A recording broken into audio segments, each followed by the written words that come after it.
I don't want that.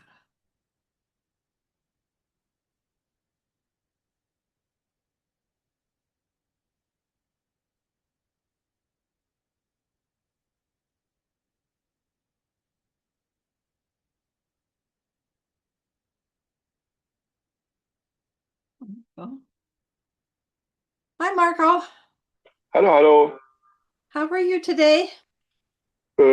Busy, Busy. busy. Oh, that's a good way to be, isn't it? Yes, it is.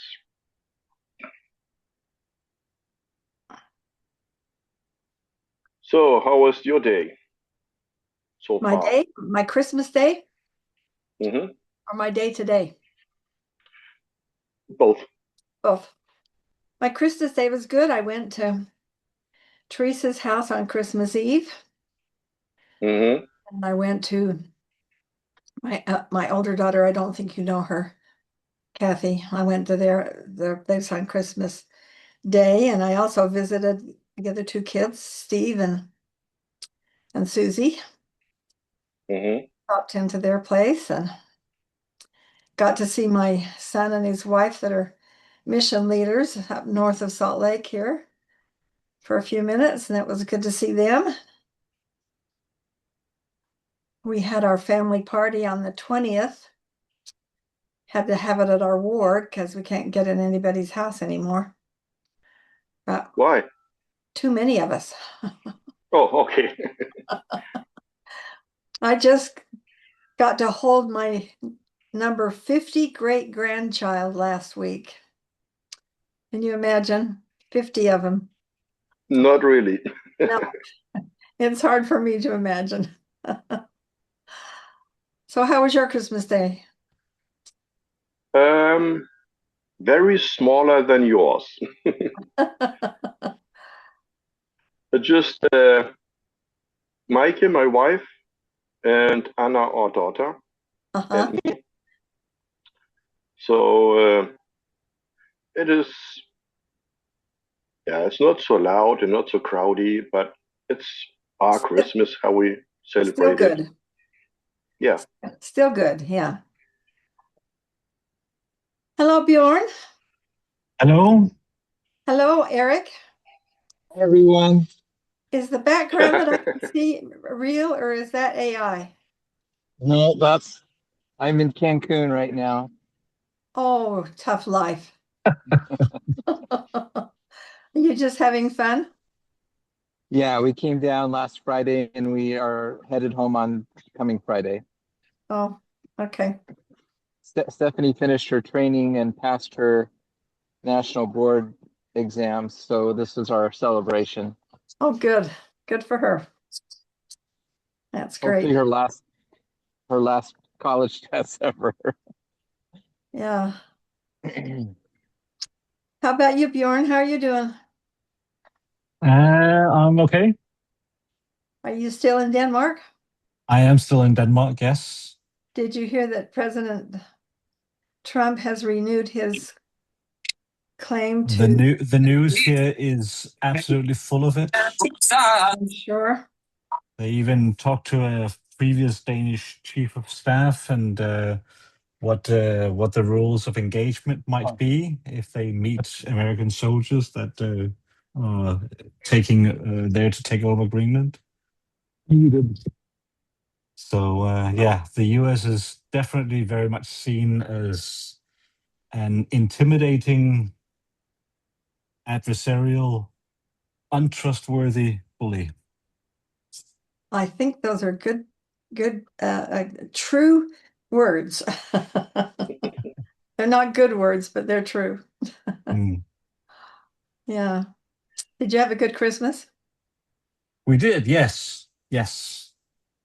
It was quite funny actually. We had because we went to Denmark and we arrived on the 22nd. We obviously didn't have much time to find a Christmas tree, but we did find a place where this guy was had a small Christmas tree plantation. And he said, "Doesn't matter about the height, just go out there and find something, and we'll cut it off." And he cut it off, sort of, in fact, about a meter up in height, but it was still very, very long. But I thought, well, we'll cut it down to size when we get home next day. But my son got it in and he put it up as it was, and it literally hit the ceiling. Oh, good. And this was in Denmark? This was in Denmark, yes. Oh, that's good. I'm glad. And how about you, Eric? By the way, that's a picture of a map of Greenland there. It's a picture of what? A map of Greenland there. It's Oh, a map of Greenland. Oh, It's not covered with an American flag with the stars and not stripes. yet, So not yet. No. yeah. did you have a good Yeah, Christmas, Eric? we did. It was kind of quiet. Stephanie worked at Primary Children's Hospital on Christmas Day, and we just had a nice, quiet Christmas dinner, and it was really nice, very pleasant. That's good. That's good. I was just telling Marco that I just got to hold my number 50 great grandchild last week. She's just a cute little doll. She's got lots of black hair and she just is cute as can be. That's That's amazing. amazing. Yeah. Susie's granddaughter. Mm. Yeah. And we have number 51 on the way in July. So they just keep coming.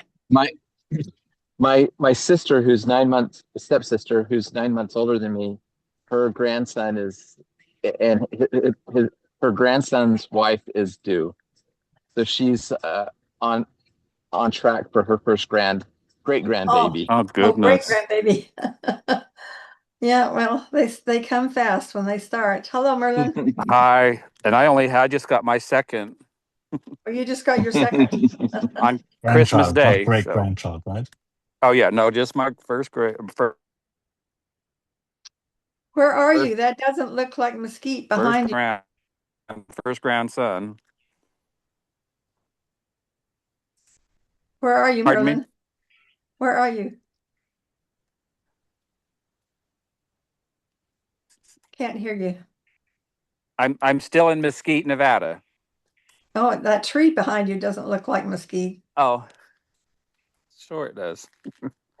Does it? Okay. Yeah, just in my All nice and right. green, nice and green. Although I do have to wear a little hoodie today.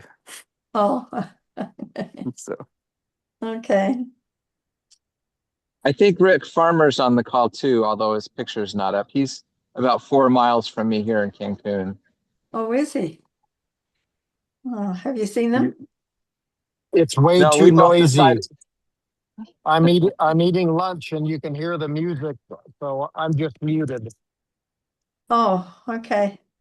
To answer your question, Pat, we decided we were all too lazy to go the 4 miles, so we're just staying put. Oh, okay. That's pretty lazy. Cancun, huh? Yeah. Yeah, we were a little bit worried that there might be some other military action that would impact Mexico, but so far so good. Yeah. I hope you get home safely. I had a friend in Puerto Rico that was delayed by a couple of days because flights were canceled. Yeah.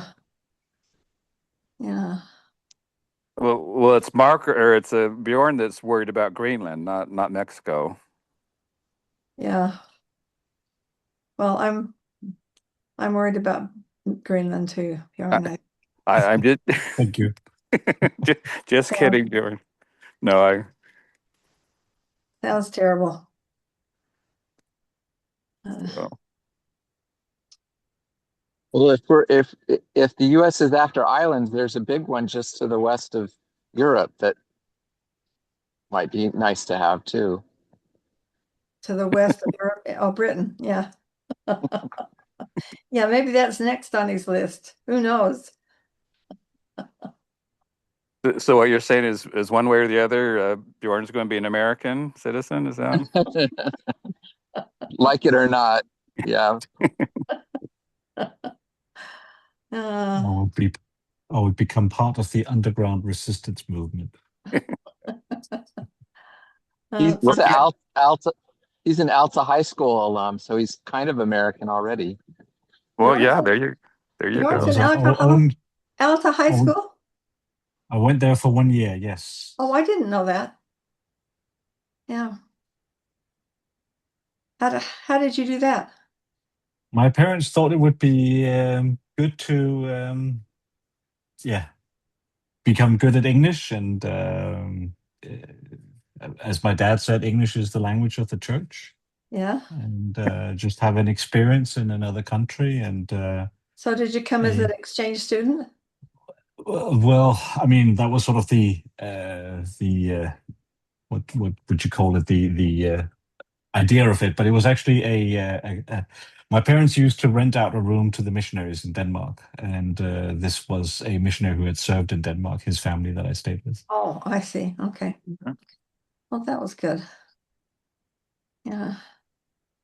So yes, I went to Alta High School, its first year of existence as a freshman. Well, we had some kids that went there too. So they've just closed the school across the street from me. It was an elementary school where all of my kids went, and it's been sold to a developer, a home builder. You probably know the name Ivory Homes, don't you, Eric? Mhm. They're going to be Yep. building individual homes, apparently. So it will be interesting to see if we get some new ward members or who moves in there. And Yeah, then- that will impact. Is it because the average age of people living in the area, they just don't have young kids anymore, or? Oh no, we do have quite a few young kids. In fact, we've got 7 or 8 out on missions from our ward, and we've Wow. got a pretty good sized primary. So Okay. as the people like me have been dying off, younger families have been moving in. So it's good. It's good. Hello, Chad. Howdy, can you hear me? I can. Good. Yeah. I've been wanting to come for several months, and every time I remember in the morning, and then by the time noon comes, I've forgotten. Yeah, Then that 2 happens. o'clock comes. It's like, oh, I missed it. You sound old like me. Chad. Yeah, we're getting there. No, you're a long way from that. How's the I- job search going, Chad? I hopefully have something, but I haven't gotten an offer yet. But I went through the complete cycle, including a meeting with the equivalent of a vice president. He's labeled a director, but he basically is over all the engineering efforts. And I got the feedback that it went really well right before Christmas. And so they said, well, we'll get to you in the new year because obviously nobody's in the office over the Christmas and New Year's holidays. So I'm hoping to hear something this week. We'll see. It's a consulting company and it's for specific clients' work. And so they have to not negotiate, but they have to coordinate with the client as well. So we'll I see. hope it Sounds works out for you. promising. Yeah, thank you. I've been feeling good about it, but we'll see. I just got back from I had a similar thing, some interviews just before Christmas, and they said, yeah, you probably won't hear from us until after New Year's. Did we not have a Zoom meeting in December? We did. I didn't get the link for it. I probably dropped the ball there. I usually try to send an email and post it on Facebook and post it on the WhatsApp. But I may have overlooked. I think email works best for you, right, Pat? Yes, it does. In fact, that's the only thing that works for me. Yeah, Sorry about that. that's okay. I thought maybe you had decided to take Christmas off. So, We only took your name in vain once or twice, so that one. Actually, I didn't plan on because we were in Japan and it was like 4 a.m. or something. oh, yeah. How was the trip? It was pretty good. We were there just picking up our son from his mission, so we picked him up. Spent a couple of days in his city, but he didn't really want to stay there. He wanted to go visit his relatives and go down to Osaka. So we were in Sapporo for a couple of days. He showed us around. We flew down to Kobe. We're there for about 5 days. He went to church there, because he knew he's been going to church there off and on whenever we visit since he was a little kid, so he knows some people and stuff. And he wanted to be able to talk. He wanted to be able to talk to them Yeah. because in the past he hasn't been able to talk to them. Yeah. Yeah. You said that in your Facebook. So how did that go? Were they both people impressed, your son and your Oh yeah, family? yeah. They really thought that he did a good job of speaking, and it was fun being able to talk to him and stuff like that. When I'm there, I just sit there like a bump on a log because I don't speak either. So Answering them in German. yeah, that hasn't happened yet, but it might. So, I do listen though, and I ran into some. So we were in Japan in May, June as a family, without the son because he was obviously on his mission. We saw him for a couple hours at church and on P Day for a couple hours, but I heard people speaking German in Tokyo at a store, so I went up and talked with them and oh, stuff. how funny. That happens on a kind of somewhat regular basis when I'm over there. I hear people speaking, and I don't like walk over and introduce myself. I just figure out a way of saying hi to them or something like that, and then it sparks the conversation. What's the dumb American in Tokyo speaking German to me for? Oh, yeah. Yeah. So anyway, I just got back from a walk, so I'm busy trying to get my late breakfast going here. So if you see me stepping away for a minute, because I have to get to the stove. So hello, Rick. Hello, Rick. we're away from the noisy restaurant. That's what I heard, that you're in Cancun. Yes, Eric and I, yeah. Yes. I'll wave, Eric.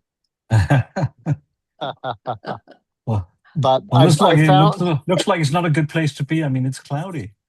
it is a little cloudy, but trust me, McCall's getting dumped on with snow. I found early in my married life, if I don't get Lori to some sunshine in the middle of winter, my married life might be shorter. So yeah, so we sneak away a little bit in the winter. Well, that's good. You can do it. And then you'll go back Yes. skiing, huh? Go back and I'll send you guys all some pictures of some skiing. Yes, there we go. Well, I can at my upper age. We'll see how long I can keep it up. Just kidding. So far, so good. Don't talk to me about upper age. I know. I heard that. I was listening on the call. 51 great grandkids. That's incredible. How cool is that? Isn't that something? That's amazing. Yeah. Yep. And the oldest one is starting to get his mission papers ready to put in. Oh, wow. Wow. So that means potentially in a few years could be great. It could be. Yep. Wow. Incredible. What a legacy, Sister Lake. You Well, and your husband. How cool. they're a great family. I'm really blessed to have them. Great. I have to tell you that our son and his wife that are mission leaders in Layton, Utah, they have over 200 service missionaries. Yeah.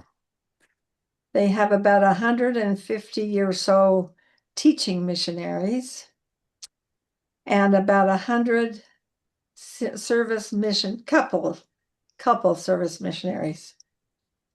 Wow. They are A lot of just, missionaries to wrangle. pardon? That's a lot of missionaries to wrangle. That sure is. They have a lot of good help, though. They have some good assistants, and they have 4 assistants, missionaries, teaching missionaries. I think 2 of them are service and 2 of them are teaching missionaries. And then they have some couples that are helping them, so they couldn't possibly do it alone. There's no way. Oh, that's Anyway, they've passed their hump mark and they're still alive, so yeah. I remember the zone conference when President Lake got up and said that he had now been, well, this wasn't, of course, counting his earlier mission, but he had said he had been out longer than all the missionaries, and he didn't want to hear anything about how long they'd been there. And so anyway, that's kind of funny. That's just stuck with me that, yep, I've been here longer than all of you, so you can't tell me anything. Don't complain. Yeah, so I always thought Rick had that honor. It always seemed that Rick was out longer than anybody else. Not President and Sister Lake. No, Well, but how many years was President Lake in Germany? So he was with you on your mission, then you went back, and then he had his. he had his for 2.5, Okay. and then ours for 3, and then when we went back, it was 1.5 years. So what is that? 7. 7 I years? think I committed. Wow. Yeah, something like that. So almost a tithing of his life was in Germany. Pardon? A tithing of his life. Yes, Almost a tenth. yeah. So it's a great place. Yeah, we loved it. Where were you on your when you went back? Just you and him on your We were 18th. we were in the Berlin mission. Okay. We served half of it in Neubrandenburg, which is, I think, about 20 miles north of Berlin, as I recall. And then we spent the second half in Berlin itself. Oh, okay. So anyway, that was a great experience. We loved that. Well, so my son over there, and I don't know if I've told you this one. He's in Bielefeld, Oh, is he? which isn't, a lot of people know. But anyway, my grandpa was there. Well, this year it's 100 years ago. He was in 1926, Is that right? and he had baptized, he and his companion, and it's in his journal. And the parents and this son and the family immigrated to Hill Spring, Alberta, where another missionary was from. Uh-huh. And so they're going to celebrate their 100-year in Canada this summer. And well, a few years ago, about 20 years ago, the one son, so then 2 sons got baptized, or the other one when he got to Canada. But they saw my grandpa's picture that said Max Hafen, Santa Clara, Utah.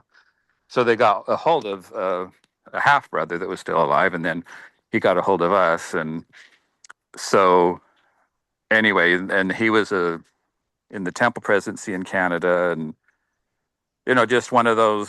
Isn't that wonderful? Yeah, just pretty funny that 20 or 100 years later, and Yeah.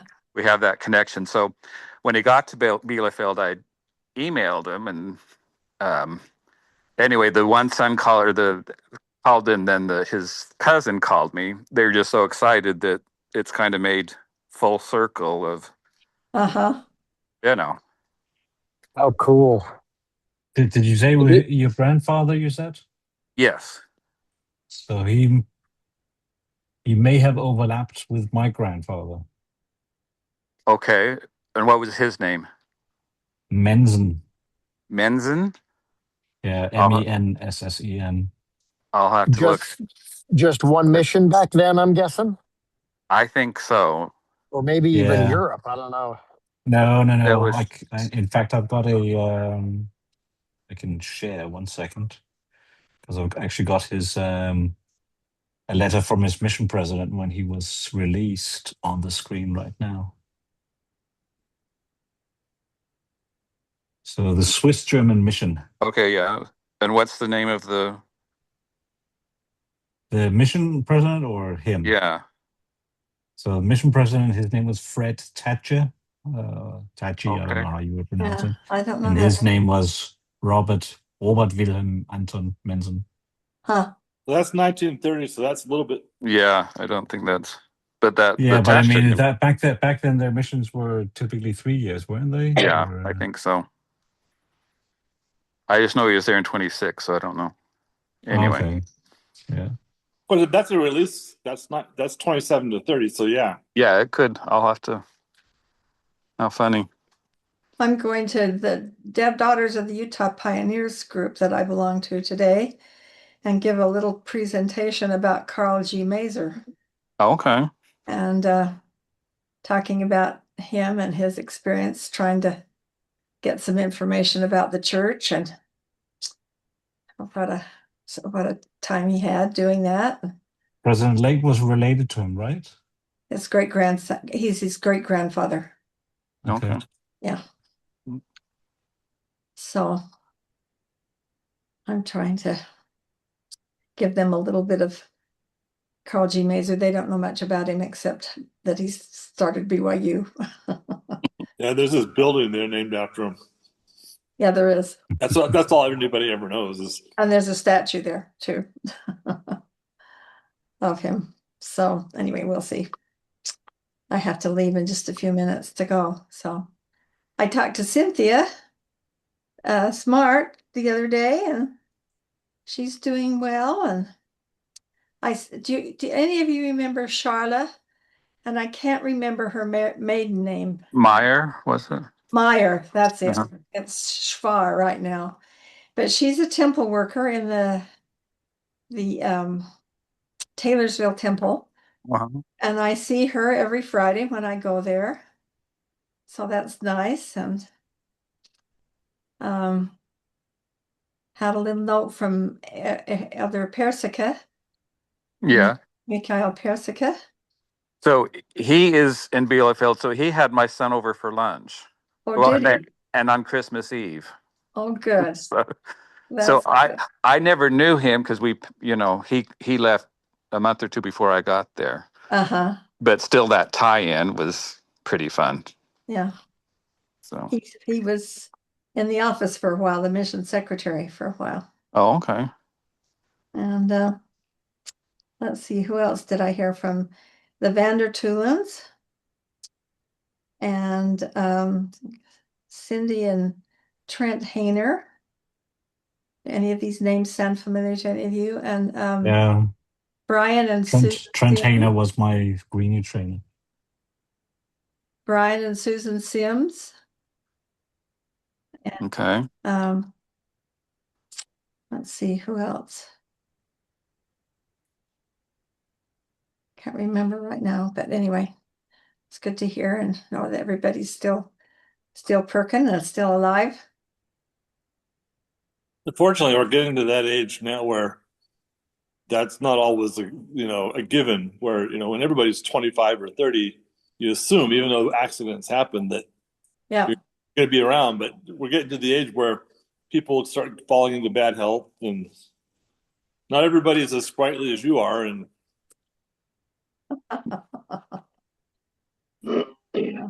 we have a Facebook page for our high school, and it's listing all the people who passed on. It's basically that's the purpose of the page. And there's getting to people in my class and stuff, and it's like, besides just a few scattered, accidents or whatever, and it's like making you feel old. Well, I had a little accident early in October. I fell and broke one of the vertebrae in my back. And so for about 9-10 weeks, I couldn't bend or lift or twist or drive a car. And that was really That's hard. That was really hard. Couldn't even go to the bank or the post office or the grocery store without calling someone to help me. Mm. But my kids were wonderful. They took good care of me, so I'm fine now. And you're back driving? I'm back driving, yes. Oh, good. I've been let out of jail. My question with 51 grandkids, how do you keep all their names straight? Oh, I can keep their names, but I have all their birthdays in a book. I can't remember all that. My great grandmother went through all the names of everybody when she met. She would see you, and she would go through like 20 names before she got to your name. Well, I forget names too. That's a disease of old age. But I don't think it's got anything to do with old age. I do it just with my 4 children. That's me too. I look at my cousins that are, the ones that are more my age, and I can't remember some of their names. Once I hear it, I remember. Oh yeah, that's who that is. So it's not like I've totally forgotten. But instantaneous recall, it's like, oh man, that's Gary's son. What's his name again? I remember once when my children were young, I was trying to get after one of them, and I went through the names of all of them, including the dog, and my son was very insulted to think that I would do that. Guessing you're getting after Steve. Yeah, that's the one probably I was getting after. But I tell you, he has been a jewel this year. He's been my gardener, and oh, he has just been great. So, So anything new in Germany, Marco? So far good. It's minus 3 degrees Ugh. and snowing. oh, that's good. That's what we need here. No, that's okay. We need it in the mountains. That's right. We don't need it down here. We're supposed to get some tomorrow. That's the Thursday, yeah. So we'll hope. The ski Oh. resorts are very Yes. unhappy, I'm sure. At least in my house, this is for Marco. At least in my house, it's between 6 and 7 degrees Celsius today. Partly sunny. Mhm. And it snowed, I think, when we were in Japan twice, but like it was no more than about 2 centimeters. My daughter stayed home, and so she was out shoveling, and everybody in the ward was wondering, "Hey, don't you have a heated driveway?" And I had to admit that yes, we do, but it's not hooked up yet. So What's the temperature like in Mesquite? Well, I'm wearing a jacket. He says apologetically. Yeah, I didn't even look. Let's see. Have you had snow in Denmark, Bjorn? Yes. Have Yeah. you? That's good. That's good. Yeah, it's very pretty outside. Yeah, so today we're 54 is all. So Oh, that's all, huh? yeah. So Okay. What's that in Celsius? probably around yeah, well, I don't kind know of. what it is. it's probably around 10. I'll tell you. I have my fancy calculator called 32 is 0 and 70 is 21. So yeah, something. I Yeah. think it was 54 the last time we were at your house, Bjorn, in London. 54 is 12. 12.2. No, I mean No. 54 Celsius. It was hot. Oh. They No. did break heat records, but I think it was only 40 actually. But It's not I- like I'm gonna have 54. to, In I'm gonna London, have to they say play- goodbye to you. I've got to go, so I won't be late to my meeting. And it's been Choose.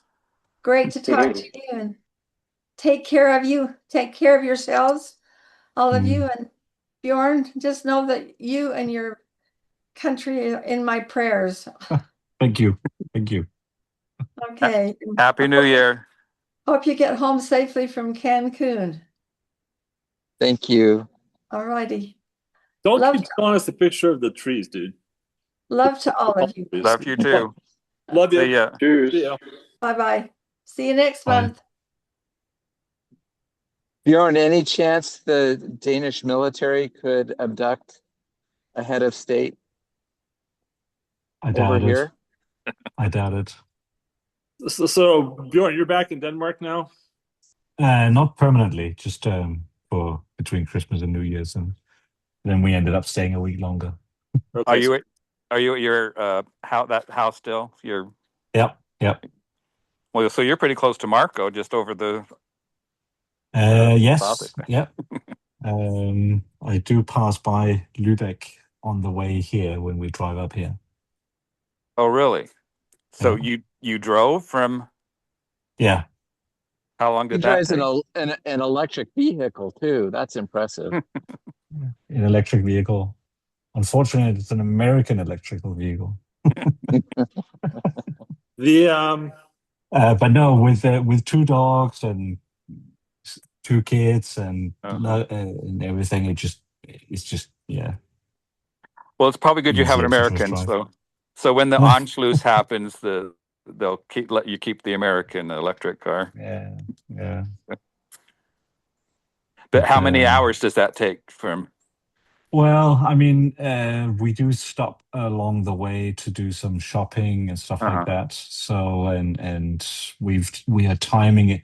We've got it timed so that we on the morning that we arrived, just before we arrived to Denmark, we stop at a German bakery that happens to have a Tesla charger next to it and have breakfast there and stuff like that. So anyway, with all that explained, it takes us about 24 hours. Is all? That's not bad. But as I said, that's including, eating along the way, shopping and stuff. And How you many only kilo- stop at the German bakery because it has the charger. We stop at that particular bakery because it has a charger right Okay. next to it. Yes, so it just. All right. How many kilometers? That's a good question. How many kilometers? I would think something like 700, 800. So you drive down and take the channel train. We've usually done that. This time we actually took the ferry because I'm unemployed and It's cheaper. a Scrooge, and it was half the price. Yes. I fully understand that sentiment. Let's see. Just doing Google Maps, and it tells me that 1,020 kilometers. So that's about So 650 miles approximately. 640, 37, 640. there you go. That's the more or less the journey we take. So Well, that's pretty. So you take another ferry then, or is there a bridge there? No, there is a ferry at the moment. Two ferries, although they are working on a tunnel between this German island and this Danish island. So how far? How? What's the distance there, and how does it compare to the Copenhagen? The distance here, the ferry, Yeah. or Yeah. that's a good question. I can tell you that it takes 45 minutes with the ferry. But they got special ferries that they don't need to turn around. They can just go back and forth. Yeah. I remember as a kid, they used to have a ferry where they would sail into the ferry port, and then they would, on the way back, they would reverse and then have to turn the ferry. And back then, it used to take an hour for that journey. And what's the distance compared to going from Sweden to Denmark on that new bridge they built 20 years ago, 25 years ago? Oh, that's quite short. That's up here. Yeah. And half of it is tunnel, and then because of Copenhagen Airport right here. Yeah. And then the other part here is bridge. I mean, I can't see how much you've zoomed in, but it looks pretty about the same size. Anyway, Yes, I've been over that bridge a couple of times, both by car and by train. I take very long, 5-10 minutes. we went over by train, but it was like midnight because some snow had delayed our train coming from Göteborg. Okay. And it was a big mess up. So I didn't get to see anything. It was midnight. Yeah. My one time to go over the bridge and say, oh. It's in dark. When if anybody technically interested, I've got a friend, a member of the church, who's a train driver, and the Swedish and Danish electrical system for the trains is actually different. So they have trains that can switch in the middle. Oh, gee. From one electrical system to another. Mm-hmm. You don't remember the details, do you? No. I just find that stuff interesting. It's so the signaling systems are different too. So the trains that can go across need to be able to accommodate both. Yeah. So the automatic systems. But yeah, the time before that I was there was before that bridge and stuff was made. So you had to go up there to Helsingborg. Yeah, I mean over here the ferry here between Helsingør and Helsingborg. That's only 15 minutes. Yeah, we took that ferry. Again, it was the train just drove onto the ferry. We didn't go. It wasn't by car. I was on it by train. I don't think there's any trains that go on this. There used to be. I don't remember. It could have been. I don't even remember. Back before they had the bridge and stuff, that was the main. I mean, nowadays with the bridge, of course, it's just they just go that way. Yeah. But yeah, pretty much everything is linked. I mean, over here as a kid, across from here to here, that was a ferry, and now there's a tunnel, not a tunnel, a bridge as well. Modern technology, man. Yeah. So there's hardly Well, except for smaller islands like Greenland. Just kidding. Everything is going to be linked by a bridge or tunnel soon. But yeah, as you can see here, I passed just outside Lübeck here on the way. Mm-hmm. Gonna wave at Marco. Hey, Yes. Marco. Actually, actually, you are from the autobahn 5 minutes away from our home. Okay. Yeah, unfortunately, by the time we get there, it's sort of like, okay, this is the last stretch, and we just want to get to the holiday home, and on the way back, it's sort of like, okay, we've got. It takes less time on the way back because we don't do any shopping, and don't stop at the bakery. Oh, So I can tell you, by the way, that the bakery that we go to is here. There we go. And here are all the Tesla chargers right next to it. But it's a very nice bakery. That was fortuitous for the bakery. Yeah, I assume the bakery's been there longer than the Tesla chargers, but I don't know. I assume so. Yeah. But yeah, they don't just do bakery goods. They also do omelets and Rührei with Leberkäse and stuff like that. So Sounds good. yeah. But yeah, we passed through Germany. Oops. We passed through bit of Holland, bit of Belgium, tiny bit of France, and then once we get to the other side, it's still 2 hours to go until we're home.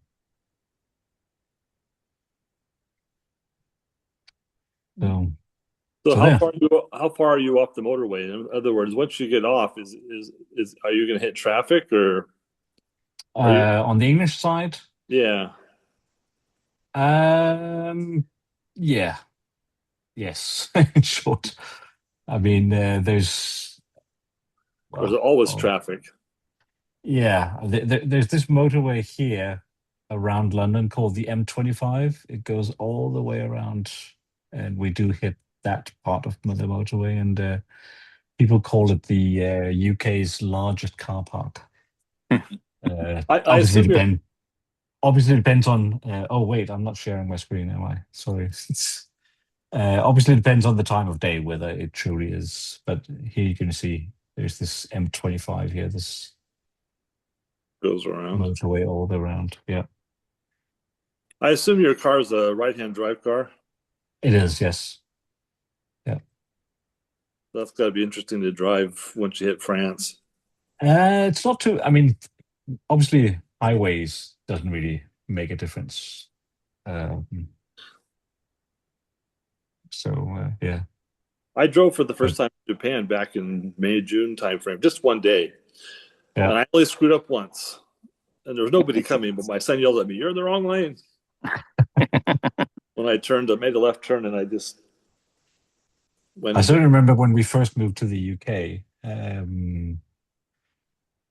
It mostly if I hit a T junction, and then was going either right or left, and if there was no traffic coming from either side, then there's no signal to the brain to remind you which side of the road to be on. And similarly, the first couple of years when I then would come back to Denmark, I would make the mistake there. But it's been a long time since my brain seemed to be able to adjust nowadays, but it didn't so easily do in the beginning. It was kind of the first time I had to drive on the wrong side of the road. It was kind of a little bit nerve-wracking, but no accidents. The car made it back to the rental place without any scratches. We all survived. The first time I got into a roundabout in the UK, I mean, that felt scary because that felt totally wrong. Yeah, that would be. Luckily, Japan doesn't have too many roundabouts. Well, the UK has lots. Yeah, Utah has a lot now. They've been putting them in the last 30 years everywhere. They still haven't learned how to drive them, though. We have one here too, and it's like, oh my goodness. I mean, there was even a MythBusters episode about roundabouts, showing that they were more effective. I remember. So they just put a new one in on 7800 South here, in between our house and the where the stores are and stuff, and that's okay. But then they put a light like a quarter mile down the road. It's like, come on, just at least put two roundabouts in. Yeah. That was like really stupid. So when we moved back to Massachusetts when I was a kid, back there they call them rotaries, and they're all over the place there. But now people are claiming that a rotary and a roundabout aren't the same thing. And it's like, yes, they are. Be quiet. There was a post from one of the police departments there trying to explain the difference. And it's like, roundabouts are smaller and rotaries are bigger. And it's like, all the things that we call rotaries as kids aren't that big. And it was kind of funny. But so to me, they're still rotaries because that's how I grew up. When people say roundabout, I think of yes. So there's a roundabout in the UK called the Magic Roundabout, and let me share the Google map of it. I think I've seen this before. So it's one big roundabout, but with I think five smaller roundabouts part of it. And I remember the first time I'd heard about it, and I thought, oh my goodness, when I actually once drove there. but actually, it made total sense when you were there. So, okay, yeah, I just go in here, and then I exit here. And Yeah. It's like a pinball game with the little bumpers, and that's what those are. Kind of like bumpers to get you around. But yeah, 1, 2, 3, 4, 5. Oh, six smaller roundabouts within one large roundabout. One big one. That's funny. No pictures. But yeah, that's the UK Magic Roundabout.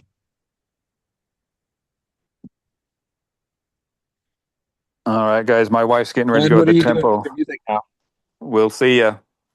See you, Merlin. Happy New Year. Have fun in Cancun. Thank you. Yeah, so Eric keeps putting this picture up of these palm trees in the background.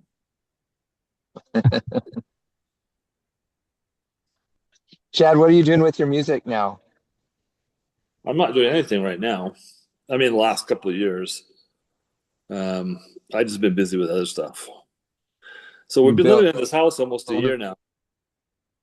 But building any instruments? No, I have some that are like half done, and I want to get set up again, but it'll be a while before I have space to set them up because our basement's not finished, and I need to finish up things off there before I can start setting tools up and stuff. So we're living in this house since February of last year, but we're still on a temporary occupancy permit.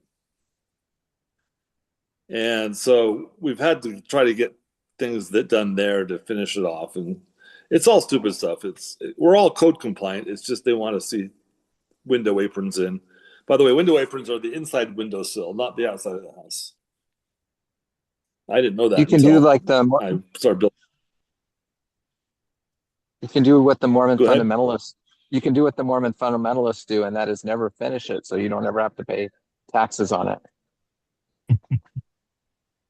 I still have to pay taxes on it, so I've been getting tax bills. In fact, even though we haven't gotten the full permit, they've been up in the value of it. It was this land for several years, and then not this last year, but the year before, when we were still building it, they upped the assessment on it and converted it to a house, which is good because if it's your primary home, you get 45% discount.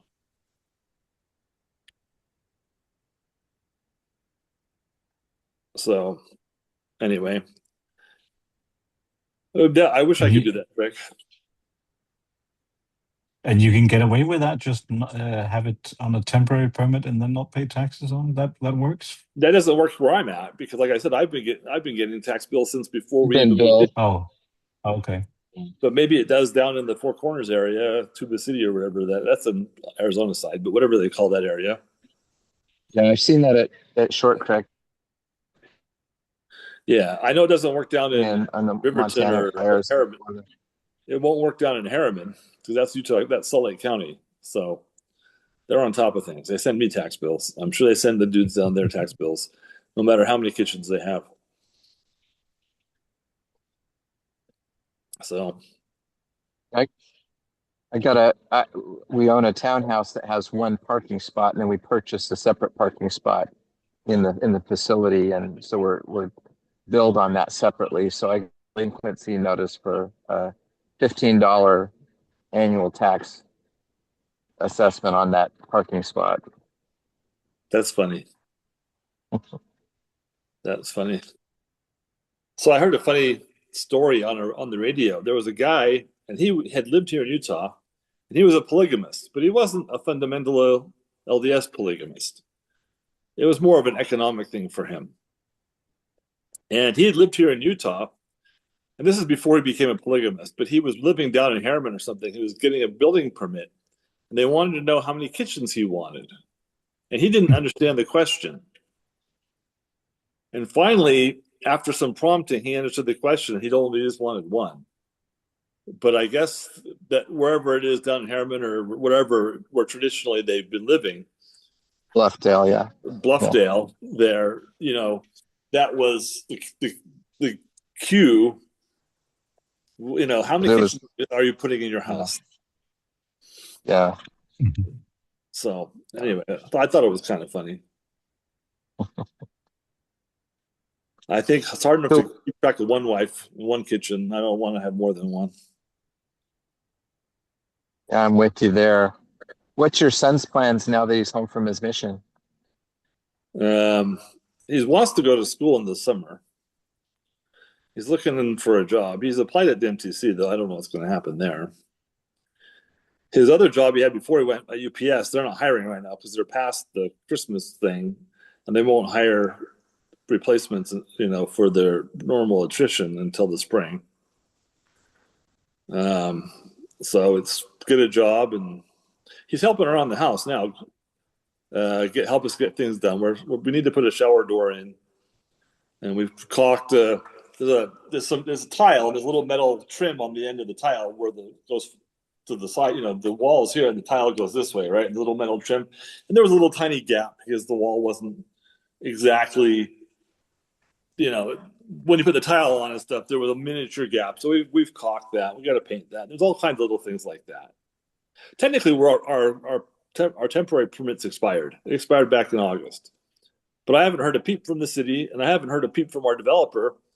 So I did the house myself, but we technically have a home builder on our permit with us because the bank wanted one. Yeah, you were the general contractor, right? I was, but we actually have a home builder contractor on the permit. They pulled the permit for us, and they're on there because the bank wanted a contractor on there. But they basically were hands off. They would help me set up because they're on the permit. They would help set up the inspections, and they handled the money part and stuff. But they haven't really done anything, and I haven't heard from them. I got a letter from them like 3 days before the permit expired saying, "We got this from the city. I think this is for you." And it was about the permit expiring and how we could set up a final inspection. And I just ignored it. I wrote back to him saying, "We're not done yet. I'm out of work, and so I'm not getting very much done on it." And I haven't heard a thing since from him or from the city. So I don't think they're worried about it. They know we're here. Such a big project, though. Do it. Yeah. Do it all yourself. Yeah, I mean, we subbed a lot of it out. I mean, we didn't do the drywall, and we didn't do the internal framing, and we got help with a lot of the foam blocks on the outside. My son and I and the rest of the family did the basement level foam blocks. And when we're working up, we started working higher above grade, and then I hired some people who had done this before to help because we needed to get it done. But we did a lot of the work, more than we meant to. With all the inflation and all the increases in building expenses and labor costs, we're probably 50% over budget. So to help alleviate that, we ended up doing a lot of stuff we weren't planning on, like painting. I wasn't planning on painting the interior of the house. I paid somebody to paint the exterior, but they did a crappy job. But we painted the interior except for one room, because I just didn't want to afford the money because of everything else was so much more expensive. a good thing the values are going up to offset the higher cost. Well, the last little while they haven't been going up. They will again. With the rates coming down, the market will pick up again. And one of our problems is we don't ever, when they send the stupid appraisers in, we always end up way low because they're just looking at it on a square footage basis when they don't look at any of the efficiencies and stuff. So if we want to sell it, we have to market it to people who want the efficiencies. And we'll get what we need for it if we have to sell it, right? But if the appraiser comes in, unless they're an appraiser who has worked with custom homes and stuff, they always under appraise it, which is a problem with the bank.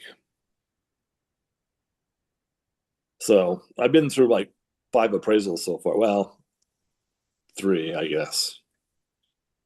What is it you've done special to the house? So the house is made out of what's called ICF, or insulated concrete forms. They're basically like big styrofoam Lego blocks that are hollow inside. There's actually a plastic webbing inside with these, and it has foam on both sides. You build the outer walls out of these blocks, and you fill and flow with the rebar steel and concrete. And some people just do it for the basement, and then they build standard American style framing on top of that. And some people do it all the way up. Either they'll go straight up to where the roof starts sloping, and then they'll stop there, or they'll do it all the way to the very peak. And we did it all the way to the very peak. So we have our walls are 13 and a half inches thick, approximately. 6 inches of that's concrete. The rest of it's foam. But it's better insulated than so it's very most well houses. insulated. Yeah. Even before we had any heat in the house, and it was 20 degree Fahrenheit, -5 or whatever, 7 or whatever, Celsius, it never got below about 40 degrees Fahrenheit, which is what, 3 or 4 degrees inside the house. During the day it would warm up a little bit, and then overnight, this is when the windows were in. It just never got cold. We would have now, the hotter it is outside during the summer and the colder it is, the faster that changes. Versus, if it's 70 degrees outside and it's 60 degrees in the house, you don't get a lot of change. But our old house that we lived in, which is all wood framed and contractor grade, it would overnight it goes down to 0 Celsius, freezing, and from 15 during the day or whatever during the wintertime when it's sunny out, and within 3 hours we've dropped 10 degrees in the house because it's just crappy insulation and stuff. And here you don't see that at all. So that's one thing, is the whole thing is airtight. The ceiling, so it's all vaulted except a couple closets have a ceiling in them, and one bathroom has a ceiling in it. Otherwise, it's all vaulted. So when you say it's airtight, so do you then have some air extraction to? Yeah, we have a Zender system, which is a German company. It's called ERV, and I don't remember what it means.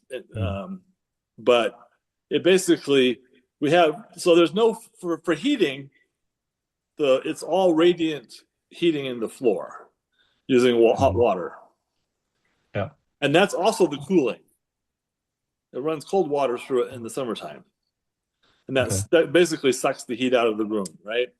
And then we have a geothermal heat pump in the basement, and we have 4 shafts out in the backyard that go 230 feet down. So about 70. So you get the heat from it's a ground source heat pump, basically. Yeah, and it's what they call water, meaning we're running water in the ground, and we're running water in that. Some of them are water in the ground, air in the house, and they still have forced air and stuff. So we have no forced air in the house. But we do have these 3-inch ducts, so they're about this big around, to the various rooms that either push fresh air into the room or extract stale air out, like the bathrooms and the laundry and things like that suck the air out, and then the bedrooms and the main room has both, and that goes down to this machine in the basement, and that machine takes the heat out of the air. Heat exchanger. It's a heat exchanger, and it's also because we have the ERV. HRVs are only heat exchangers. It actually will transfer humidity as well. I don't know how it works. So you don't tend to dry your house out. You don't send all your humidity from your house outside. So, in this wintertime, when we're bringing fresh air in that's below freezing, when it comes into the room, it's a couple degrees colder than the house, the room itself, because it's not perfect exchange, right? So we have the heat exchanger to keep the energy in, but we get fresh air constantly coming in and the stale air constantly being pushed out. The ceiling is 16 inches, which is, what's that, 40 centimeters thick, and that's all insulation. It has a standing seam steel roof, so it's not asphalt shingles like most American houses. And the ceiling has, it's a nominal 4 inches, but it's usually 5 or 6 inches by the time it expands, of a closed cell, heavy duty closed cell foam, spray in foam, and the rest of it's just fiberglass because I'm cheap. So the house is very well insulated. It has the geothermal heat pump. It has the in-floor heating and cooling. There's no furnace or anything like that.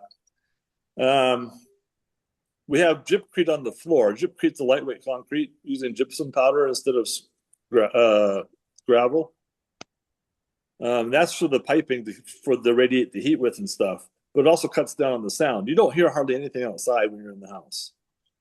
If people are mowing the lawn, you might just hear a little tiny bit in some of the bedrooms that are on the outside of the house, but you don't really hear much. And so it's very, very well insulated. Heat pump, triple pane German style windows. It's a company in Colorado that imports the hardware from Germany. So the German style windows that tilt in and open in and things like that. And they're all triple pane, super high R value and everything. It's just meant to, not cost me a fortune when I'm old and decrepit. Once I retired, I don't want to be paying $500 a month in utilities. How are you heating the driveway?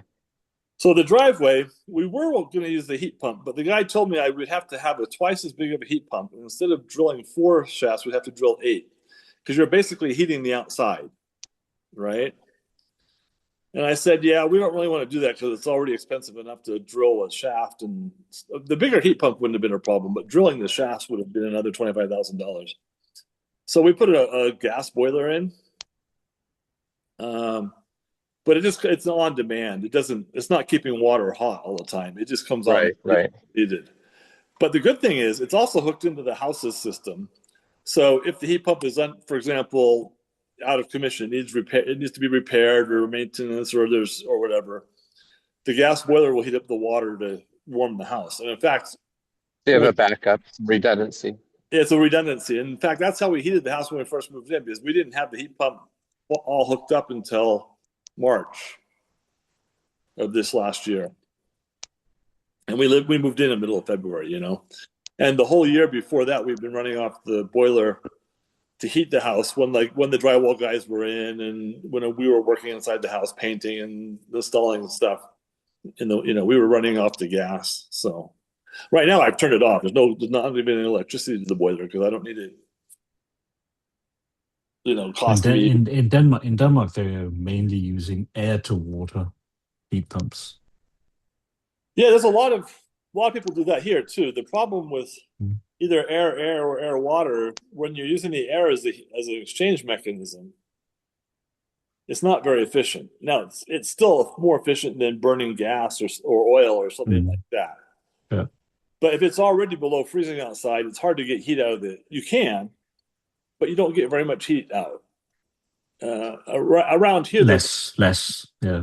I mean, we got an air-to-air heat pump in this house, and it's below freezing right now, and it's definitely working harder than usual. But it works. It's just not as efficient. Out. Yeah. Around here, they tend to have we'll have a furnace or something like that as a backup. So if it's when you get down to freezing, it's okay. But we have up in Michigan and on the border of Canada and the Great White North and stuff, where it gets really, really cold. We're talking minus 20 Fahrenheit, or even minus 40 Fahrenheit sometimes, and that's minus 40 Celsius. That's the one that's the same, right? Mm-hmm. But once you get down 10, 20 below Fahrenheit, which is probably 7 to 15 or whatever below Celsius, The air ones don't really work at all. They do, but it's just not worth it. So the people will have a backup of a furnace for those. Where here in Utah, you probably could just do it without the backup because we don't get that cold. Even when it's cold, even when, we get -20, -10 sometimes for a few days at a time. But during the day, it still will warm up a little bit. And as long as your house is insulated, the problem is I was just going to say, could it be a matter of insulation? I mean, in Denmark, houses must have a minimum of 300 millimeters insulation. so that's not bad. But I just Google and it says most people when they build new, they put in at least 400 millimeters. So yeah, 40 centimeters. Does that mean your outside wall is 12 inches or 30 centimeters thick? Don't know.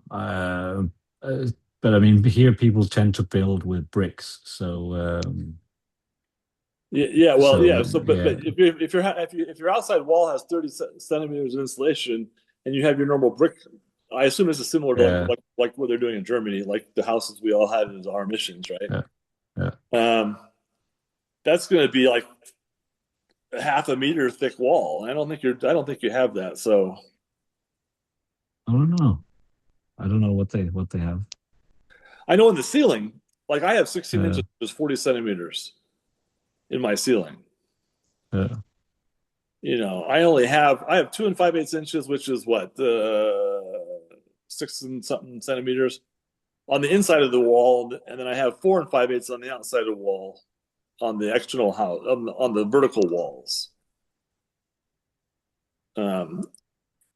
And it's actually more efficient when you sandwich that inside of, like, we have cement fiberboard on the outside of the house for the covering of the house. We didn't put the fake stucco like they do here in Utah or anything. But when you sandwich the insulation in between two pieces, it's actually more efficient than if it's just open to the air.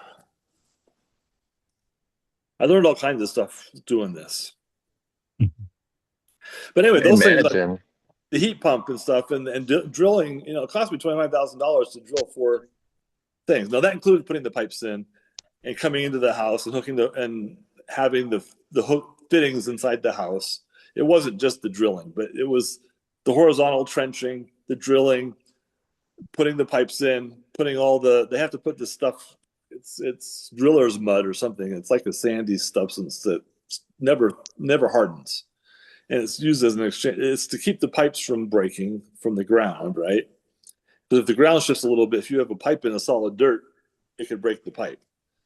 So they have this semi-liquid, semi-viscous, sandy stuff. It's not sand, but it's something like that surrounds the pipe, and it never hardens.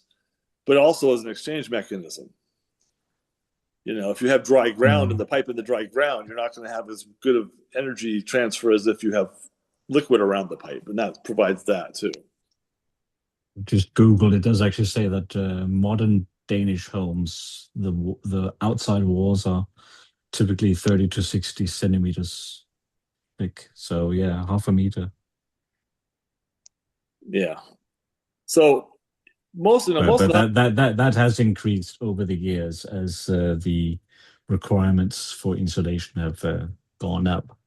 Yeah, and a house like that will work a lot easier with an air-to-air exchange or an air-to-water system if you want to have radiant than an older retrofit. And I know I was reading. I was reading some things about Germany. I'm on a Facebook group about ecological things. It's a German language one. It's basically trying to fight the hysteria about energy. Anyway, It's interesting, and they're talking about the cost of retrofitting the heat pumps and whether it's worth it on these older homes that don't have all the insulation in them. And it's interesting. It's a hard question. There's been that kind of talk in the UK as well, because there's now a government grant if you want to replace your gas boiler with a heat pump. And initially people were saying, "Oh, you must insulate a certain minimum before you put the heat pump in, otherwise it's not a good thing to do." But lately people are saying actually they're good enough now that you can do heat pump without insulating. Obviously, better if you do insulate as well. I mean, it doesn't take a lot of insulation on the vertical Mm. walls to do. I mean, you could add in 5 centimeters of foam Mm. on the outside of your house, and then put a new facade on, Yeah, and that's going to do wonders for your house. yeah, You know, heat rises, and your roof is where you want most of that to be. yeah. You know, where our roof. So we had the concrete, and then they put some sort of board. I don't remember what they call it, but anyways, it's the wood that won't rot when it gets wet, right?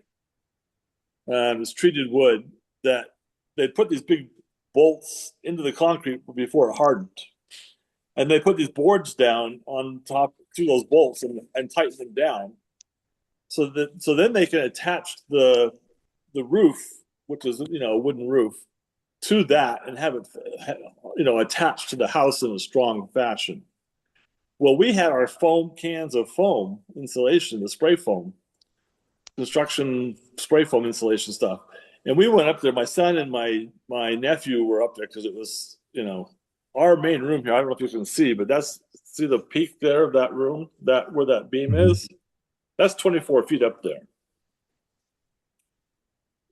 They were up on the ladders, and we went along and sprayed all underneath those boards and where the whole roof thing was. So we didn't want to have any leakage there. And I went around and really worked on it to make sure that it was airtight, above and beyond what the insulation guys did when they came in. They sprayed down to the top of the concrete with their thing, but they didn't necessarily spray underneath those boards. And sometimes the boards are leveled so they can have a nice level surface. And sometimes there's an air gap because the concrete's not necessarily 100% level, right? Even though they try. And we went through and filled all those gaps in and everything. The goal was, like I said, I don't want to pay utilities when I'm old and retired and decrepit. Yeah. So we have solar panels, but we only have half as many as we wanted because we ran, basically with everything else being so expensive, our budget shrank for the solar panels, but we'd already paid 50% of they had 25% at different milestones, right, to pay. So we had paid 50% before they had started. We had to pay 25% to start, 25% when they got the permits or whatever. I don't remember exactly the details. And I went to them and said, look, I don't have the money to finish this. What can we do for the money we put in? And they basically put slightly more than half of the original panel plans. Maybe the price would come down or something, and they could do. We were supposed to have 34, and we got 18. What do you have kilowatt peak? 18. So is that 500 watt panels or? No, they're 400 something. There's 7.38. Okay. And during the summertime, we don't draw anything during the day. That covers both, including cooling the house with the heat pump. But as soon as the sun goes down, of course, the usage jumps up. And you need a battery. Yeah, I'd like to get a battery. I don't want a lithium battery, though. I actually invested in a company that makes vanadium ion batteries. And now they're doing chlorine ion batteries or something for residential because it's hard to get the vanadium ion batteries certified for residential use. They're a commercial level thing. But if you want to use solar other than for your car. Yeah. I mean, I've got solar panels on my roof. They were fitted in 2013. And they just feed anything that uses electricity. And then January last year, so almost exactly a year ago, I got a battery fitted as well. Is it a Tesla battery? It is, yes. Does it have that problem where they had to shut all the? No, that was with the Powerwall 2, and I got a Powerwall 3. Okay, yeah, I'd like to have batteries. There's a UK company now that makes sodium battery, which is sodium and basically salt. So it's a slightly larger than a lithium battery, but yeah. That may be what this as, company that I'm talking about is doing for residentials. They have this thing called vanadium ion battery or something like that, but they had problems putting it on residential, getting it certified for residential use. And so they Yeah. basically sent us an email recently saying that they're going to do this other technology, at least temporarily, meaning for the next 5 years or whatever, until they can get it certified. And it may have been a sodium thing. I thought it was a chlorine thing, but sodium chloride, right? So maybe it's just a different term or something, or maybe I remembered wrong. That's supposed to have none of the fire problems that lithium has. Yeah. So yeah, the solar panels and the battery basically feed the house. I do have an EV charger which is capable of recognizing if there's still more excess electricity that is being exported, and if there's enough of it, then it will, and the car's home, of course, then it will charge the car as well. I need to sign off, guys. Yeah. Bjorn, Yeah. Chad, Marco, it's great to visit with all of you. Thank you so much. Okay, I have to Marco, leave looking forward- I also. want to say Marco looks very comfy there with the fur behind his neck. He there. does. It's always good to hear your voices and to see your faces and to visit. I really appreciate it. I'll try to remember next month too. Okay, Sounds good. See I'll try you. to cover the notification bases. All Okay. right, let's do it. Take care, Bye-bye. everybody. All right, bye.